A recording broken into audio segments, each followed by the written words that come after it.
The Christian in Complete Armor by William Gurnall. Ephesians chapter 6, verse 18. Praying always with all prayer and supplication in the Spirit, and watching thereunto with all perseverance and supplication for all saints.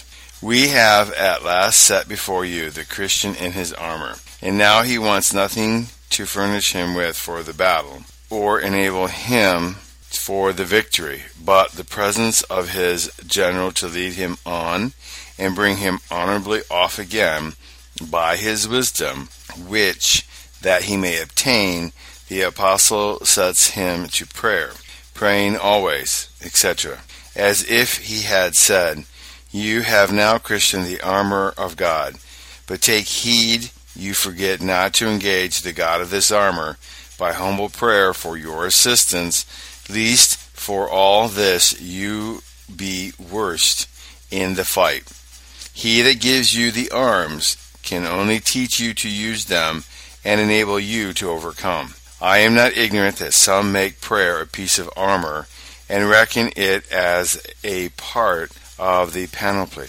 It matters not much in what notion we handle it, whether as a distinct piece of armor or as a duty and means necessarily required to the use of our armor. The latter I shall follow, partly because it hath no piece of material armor allotted to it for a resemblance, as also by the connection it hath with the whole discourse of the armor. It seems to be superadded as a general duty influential upon all the pieces before named, and may be read with every piece.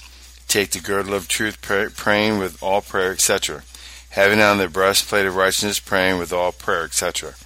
The Christian's armor will rust, except it be furbished with the oil of prayer.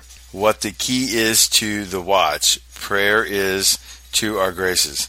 It winds them up and sets them going. In the words observed, first, the duty commanded, prayer with the end for which it is appointed, namely as a help to all his graces and means to carry on his war against sin and Satan.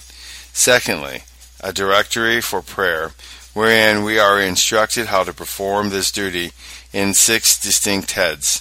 First, the time for prayer, praying always. Secondly, the kinds and sorts of prayer, with all prayer and supplication. Thirdly, the inward principle of prayer, from which it must follow, in the Spirit. Fourthly, the guard to be set about the duty of prayer, watching thereunto. Fifthly, the unwearied consistency to be exercised in the duty, with perseverance. Sixthly, the comprehensiveness of the duty or persons for which we are able to pray for all the saints.